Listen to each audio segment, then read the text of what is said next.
এবার আসা যাক দ্বিতীয় পর্ব, শঙ্কর আড্ড পর্ব। 2700 কোটি টাকার ট্যাগ জুড়ে গিয়েছে তার নামের পাশে। আর শুধু কি দুর্নীতির ট্যাগ, এলাকায় দাদাগিরির দোকানও আছে। বনগাঁর প্রাক্তন চেয়ারম্যানের কীর্তি রয়েছে তার মধ্যে। থুড়ি কুকীর্তির তালিকায় রয়েছেন শঙ্কর আড্ড। শাহজাহান যদি একটা অধ্যায় হয়, তাহলে আরও একটা অধ্যায়ের নাম শঙ্কর আড্ড। রেশন দুর্নীতিতে জ্যোতিপ্রিয় মল্লিকের সহযোগী হিসেবে কাজ করার অভিযোগ তার বিরুদ্ধেও। শঙ্কর আড্ড সংস্থা আড্ড ফোরেক্সের বিরুদ্ধে ফরেন এক্সচেঞ্জ ম্যানেজমেন্ট অ্যাক্টে মামলা ইডির। সূত্রের খবর, নগদে সংস্থার ব্যাংক অ্যাকাউন্টে জমা হয়েছিল 2700 কোটি টাকা। সেই টাকা বিদেশি মুদ্রায় বদল করা হয়েছে। বিপুল নগদ টাকার উৎস জানাতে পারেননি শঙ্কর। পুরো টাকাটাই রেশন দুর্নীতির মনে করছেন তদন্তকারীরা। শঙ্কর আড্ড যদিও মানতে নারাজ এই কথা। আড্ড ফোরেক্সে 2700 কোটি টাকা নগদে ঢুকেছে, এটা কি বলছে? আমি জানি না, ওটা আমার ফোরেক্স না। আড্ড ফোরেক্স তো আপনারই কোম্পানি, মানে আপনার ভাই এবং মায়ের নামে। আমার না। আপনি কি ষড়যন্ত্রের শিকার? অবশ্যই। দুবাই কি টাকা যেত? আমার 1 টাকা যদি ওখানে থাকে তাহলে আমি নিজের লাইফ নষ্ট করতাম। ফরেন এক্সচেঞ্জের ক্ষেত্রে বিদেশি মুদ্রা যখন পরিবর্তন করা হয়, সেখানে বেশ কিছু নিয়ম মানতে হয়। সেখানে যাকে দেওয়া হয়েছে তার পাসপোর্ট ডিটেল বা তিনি কোথায় ভ্রমণ করতে যাচ্ছেন, তার সেই ট্রাভেলার বা সেই ভ্রমণকারীর ডিটেল, এই সংক্রান্ত কোনো আইন মানা হয়নি। পুরোটাই কিন্তু জালিয়াতি করা হয়েছে, এমনটাই ইডি আধিকারিকদের বক্তব্য। এবং সেই জায়গা থেকে এটা স্পষ্ট যে দুর্নীতির কালো টাকা, যেটা ইডি আধিকারিকরা মনে করছেন রেশন দুর্নীতির টাকাই ঘুরপথে এইভাবে জমা দেওয়া হয়েছে এবং সেগুলো বিদেশি মুদ্রায় মূলত ডলার এবং ইউরোতে কনভার্ট করা হয়েছে। শঙ্কর আড্ডকে জ্যোতিপ্রিয় মল্লিক টাকা না দিয়ে থাকেন, তাহলে জ্যোতিপ্রিয় মল্লিকের মেয়েকে শঙ্কর আড্ড টাকা দেবেন? এত বড় সমাজসেবী তো শঙ্কর আড্ড নয়।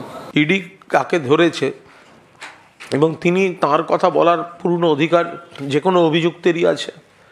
কাউকে ধরে নিয়ে যাবে, এখন ধরে নিয়ে যাওয়ার সময় যে কথাগুলো প্রচার করা হবে, তো সেগুলো তো জাস্টিফাইও করতে হবে। তবে এখানেই শেষ নয়। রেশন দুর্নীতি ছাড়াও শঙ্কর আড্ডের বিরুদ্ধে তার এলাকাতেই একাধিক অভিযোগ। বনগাঁর দিঘির পারে অন্যের বাড়ি দোকান কেড়ে নেওয়ার অভিযোগ তুলছে বিরোধীরা। বনগাঁ পৌরসভার চেয়ারম্যান থাকার সময় শঙ্কর আড্ড একের পর এক সম্পত্তি দখল করে নিয়েছেন, জোর করে দখল করে নিয়েছেন, এমনটাই অভিযোগ উঠে আসছে। এবং জানা যাচ্ছে যে এই বাড়ি স্মৃতি জুয়েলার্স নামে একটি দোকানদারের বাড়ি ছিল এবং তারা রীতিমতো রাতারাতি এই বাড়ি ছেড়ে দিতে বাধ্য হন। তাদের উপরে প্রেশার ক্রিয়েট করা হয় এবং এই বাড়ি ছেড়ে দিতে বাধ্য করা হয়। পরবর্তীতে তারা আতঙ্কে বনগাঁ ছেড়ে পালিয়ে অন্যত্র চলে গেছেন, এমনটা জানা যাচ্ছে।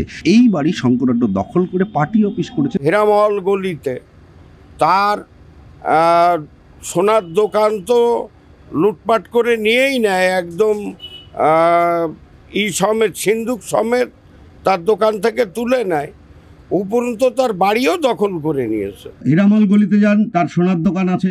সেই সোনার দোকান অন্যজনের, যার বাড়ি কেড়েছিল তার, সেই বাড়ি আছে, আমি একাধিকবার বলেছি। শাহজাহান হোক বা শঙ্কর আড্ড, দুই জ্যোতিপ্রিয় ঘনিষ্ঠই যে বড় কীর্তিমান। সিজার মণ্ডল ও দীপঙ্কর দাসের রিপোর্ট, TV9 বাংলা। নবীন না প্রবীণ? গতকাল নবীন সওয়াল অভিষেকের, আর আজ প্রবীণদের পাশে তৃণমূল সুপ্রিমো মুখ্যমন্ত্রী। শুধু দলে নয়, রাজ্য প্রশাসনে।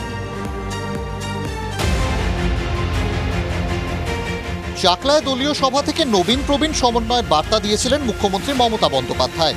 পুরনো চাল ও নতুন চালের একটা সূত্রও এসেছিল মুখ্যমন্ত্রীর মুখে। সিনিয়র লিডারদের যোগ্য মর্যাদা দিতে হবে, এটা আমি বারবার বলছি। পুরনো চাল কিন্তু ভাতে বাড়ে আর নতুন চাল আগে বাড়ে। দুটো চালকেই আমার দরকার, পুরনোকেও দরকার, নতুনকেও দরকার।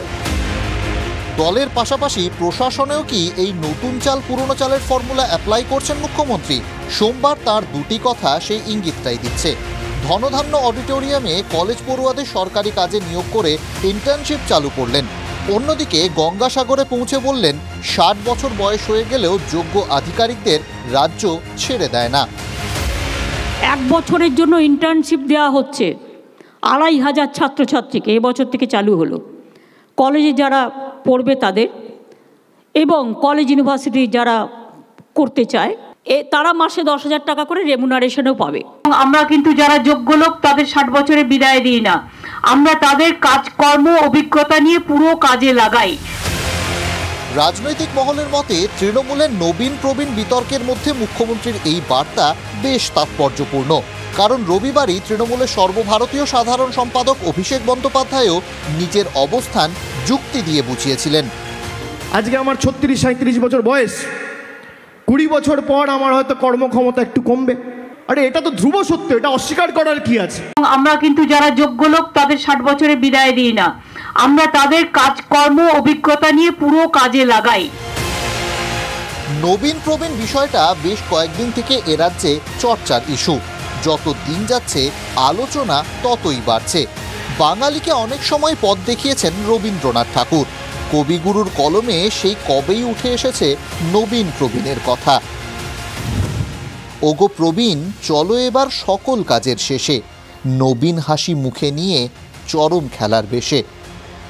TV9 বাংলা।